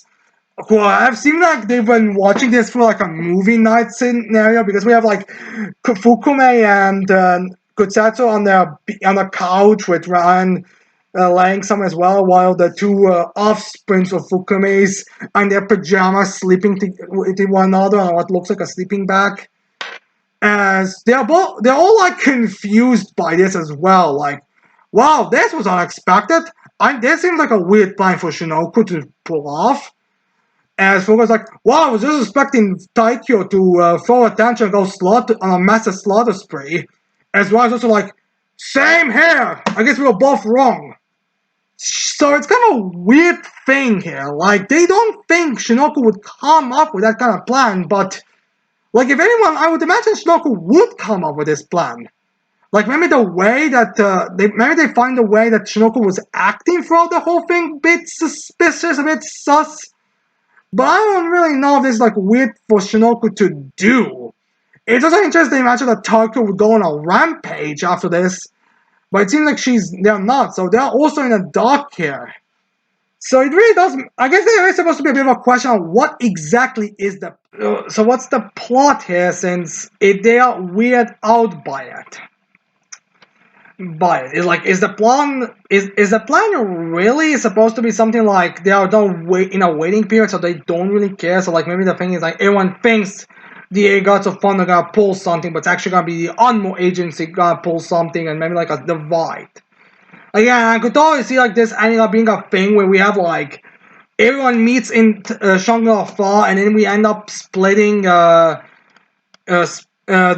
and that after Shangri-La, everyone's kind of divided into their own factions. We have like the Onmo agency, we have the Squad 7, even we have the Gods of Thunder, we have like Rand's faction. Like I could see something like that happening, like they end up something like that, but I'm not entirely certain. And also, Yuki, I really hope Yuki does actually try to get some information out of the girls, out of the gods of fun living in his head. Because right now he's like being really wishy-washy about information. Like, hey, can you tell us more about your comments because you're gonna die if I die? No? Alright, shit, I guess I'm just gonna have to bang all of you in my mind. There's really nothing else I could do about getting more information. So, I do hope that Yuki gets some information in this. My prediction, Yuki's gonna try to get some information of the eight gods of fun in his head. And especially, I feel like this time they are going to just reveal information. Like they themselves are not surprised by this. Like maybe even they're gonna go into a bit more of Shinoko's trickery and that stuff and reason why this is odd for her. But regardless, I don't know if they're gonna reveal much. But I could see like a thing where Yuki goes there and like, yeah, we are weird out by this as well. Like Shinoko's trickery is more on this and this level, not really on this level. Honestly, we weren't even expecting this to be the couple thing. We were thinking that like Tokyo was gonna go in a massive rage and go and destroy everything. I mean, even though again, it's like we didn't mention Tokyo going on a rampage, but then you have like Naohime, who's let's be honest with you, far more of the hot-headed character from what we've seen so far. But she doesn't. They don't think she would go on a rampage, so it's kind of a weird thing. But again, we have to wait and see for the next for the 2 weeks. I think in next chapters, I think coming in 26th this month. So yeah, we have to wait and see what kind of reaction there will be to this information later. So yeah, anyways, with the penultimate done, time to talk about the final chapter for this week, and that's Chainsaw Man chapter 168, titled "Kiss, Love, Sperm." The writer just wanted us to say sperm, then that clever bastard. But anyways, we start this chapter off with kicking off from the way we last left it off with you're realizing what just happened. I guess the whole us taking over was like a was it more like a trickery or something, because we just have you're realizing it, and she's like in shock over of it, and like what just, and she's like looks at her hand like, and there's that sperm is on her hand like, she like goes and like cleans in the water that was near it, which was no less dirty. It was just it's like muddy water, most likely. I mean, it's a street corner filled with garbage, and this was water from the rain. Like it doesn't clean anything off. As the indenture is like, you kissed me. Do you like me? Because is he like confused by it? Because like unlike many other kisses, this is an actual like pure romantic kiss, not some kind of deception. Where not in the way that he's used to. As Denji is like shocked with, and you're just like, no, I just kissed you because it tasted good. I was suspecting that you and I kissed before, so I kind of just did it. Which even Yoro seems to be kind of confused about how she's feeling about the situation, but she does admit she did kiss him. But then Denji asks her, do you like him? As Yoro tells him, no. But the other me that is with me likes you. And those emotions from her kicked in and made me kiss you. That's the reason for the kiss. Nothing else. Which, to be fair, you really need to explain to him that you just have a contract with Asa. Like, I don't know why she keeps it a mystery. That's the thing, because I feel like they would probably reveal it beforehand. But yeah, anyways, Yoro says that she's hungry and now they're going to go eat. But again, you have to explain that you're just the devil that's taking over Asa's body in detail or something. Like you can kind of tell, and that's the reason why everything's going on the way it is. But yeah, anyways, she now goes to eat something because she's also hungry, and they all like, let's just go eat up, and then we'll deal with the Chainsaw Man fight thing later. But anyways, as Yura's leaving, Asa is now taking control a bit as she pushes Yuro into a wall as she calls her a slut and a weird and all that, and now Dante's gonna have a bad feeling about her. As Yuro's like, what, don't you like? You like her anyway, so it's a good thing I did that. You don't know how he feels like. And Yuro just, Asa just continues pummeling her, and knows the whole, like, punching yourself thing and she calls you a slut. Like, now he's gonna think of me as a slut, you slut! And he punches, and they punch each other. It's like, as he was kind of like in a down low. I'm kind of surprised that Yuro is also kind of so in back foot here. I guess Asa is so angry that even Yuro cannot fight back against getting pummeled by her. And now Asa is also like takes control of it, and she's like, like she's also like very confused about this. Like she's kind of happy about kissing Danji, but she's also kind of not this way, not this way, especially with the hand and the two are basically and now she's also getting hungry because of this whole thing. Well, she actually I think says like she's too hungry for this as they just kind of go on a train ride going to back to the original plan to go to the sushi. As luckily for them, they actually do manage to get there and the building is intact. But during the entire ride, just so awkward because both Asa and Denji have like a kind of expressions that are sitting away from each other, like, what the fuck just happened? Which makes me kind of wonder if everyone's like wondering what the heck happened between those two. Did they cut it or did they do something else? Because we only see like family staring at Danji be like, I guess the plan is going perfectly? As we don't see the rest. But anyways, the two are just like, not really want to talk about it, which means there's gonna be like a very awkward dinner next. Consider everything. But yeah. Anyways, that's the end of the chapter, as well as the end of the chapters I read this week. So, anyways, do the usual stick of tell me in the comments below what do you think of the chapters I've been reacting to this chapter of this week, and what do you think of what chapters you've read and your thoughts on them. And anyways, don't forget to leave a like, subscribe to the channel for more videos in the future. And when that's it, I cannot wait to see all of you motos next time. Goodbye.